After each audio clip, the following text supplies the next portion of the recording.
I'm Rob Stone. And I'm Curtis Pulliam, and we are the Detroit Sports Bloggers. This is the first ever video weekend preview. Um, First off, we got the Detroit Pistons at home against Atlanta on Friday. Uh, they've been playing well at home against teams above 500. It wouldn't surprise me if they're in this game to the end. But ultimately, Atlanta will win this game, I believe. And Saturday they're at Philadelphia, who's been a nice surprise. They have a nice young core, and I see the Pistons getting blown out in that game. I There's been a bunch of individual performances. Greg Monroe's been doing really well. He just can't play defense, but Brandon Knight, he's continuing to develop, and he's going to be. Those two are going to be the key for this franchise. And well, it's just if you like young players, this is the team to watch. But other than that, there's not much going on, and that's all I can really say. I agree. I mean, I think the Pistons on Friday at home. I mean, they do play better at home than they do on the road, as most teams do. But their their problem is they're just not any good. I mean, the team it's built around bad contracts and players you don't want. They're gonna struggle for a while, and I don't think it's gonna continue Friday night. They might stay in it till late, but I think they lose by double digits on Friday, and I think they get blown out real bad on Saturday in Philly. Those guys, I mean, they're young, they're athletic, they're quick, they're up and down the court, and as previously mentioned, we're not any good. So if they keep missing jump shots, he's going to run up and down the court on us, and it's going to be bad. So I see him losing by 10 in Atlanta, and I see him losing by at least 15, maybe close to 20 in Philly on Saturday. So, but also this weekend, U of D is playing at home. Curtis, this is your forte. So what are you thinking? Oh well, there's only a few conference games left. They're on their the second time around. They play UIC. They only have 2 wins in conference, and one of them's against Detroit in Chicago. So the Titans are looking to avenge a tough loss. It was a close game. I think it was a 4-point game. But the Titans have also been playing hot lately. I think they've won 5 of the last 7. The game on Wednesday against Loyola, they dominated the offensive glass. Seniors Eli Holman and LaMarcus Lowe, I think they had 12 offensive rebounds combined, and Eli turned in 15-12 performance. And they're just playing really good basketball right now. Their shooters are hot. Jason Calise, he's a great shooter when he's on, but he's very streaky. And Chase Simon's going to be Chase Simon. He's going to take his 15 shots per game. You just got to hope that he hits most of them. But, they're a streaky team. They have all the talent in the world, led by Ray McCallum, obviously. But, he's their most consistent player, him and Eli.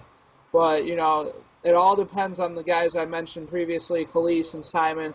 If they do well, this team does well. And I see them winning this game, which would probably put them in a tie for, well, actually not a tie. It'll probably be about 5th place. There's a bunch of teams tied with 3 losses. Detroit has 5 as of today. It just, I don't know. They're playing hot, and I see them winning.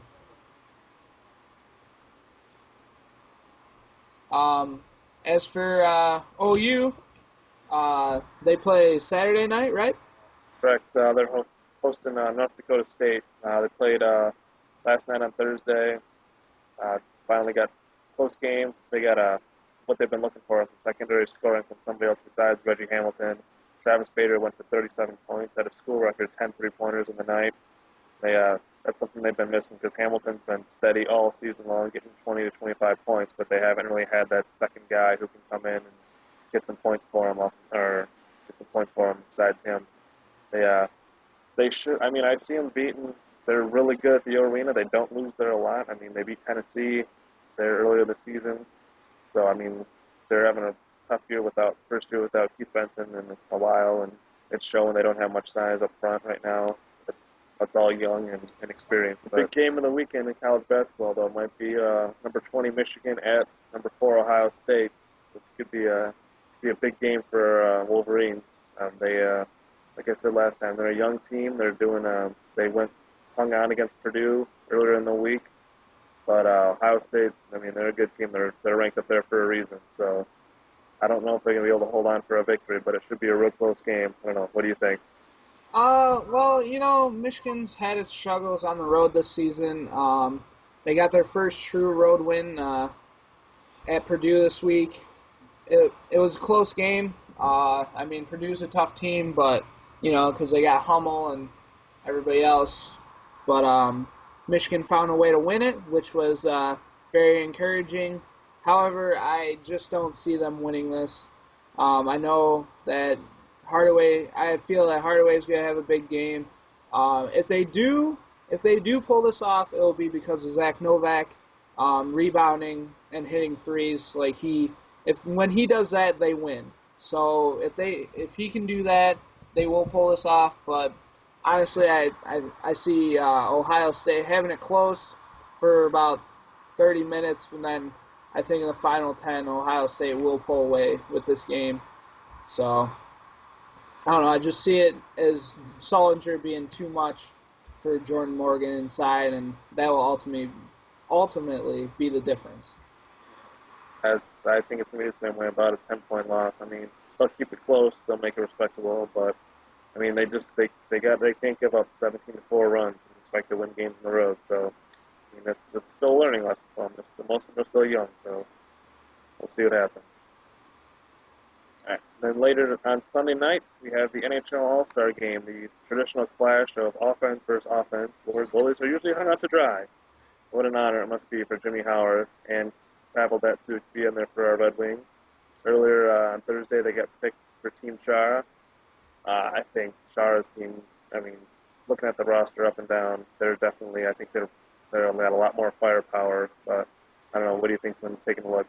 Yeah, it's Team Chara's definitely got the bigger names. I don't know who picks them. I don't know if Chara picked them himself. Okay, yeah, he knew what he was doing. So Patrick Kane's on that, Malkin.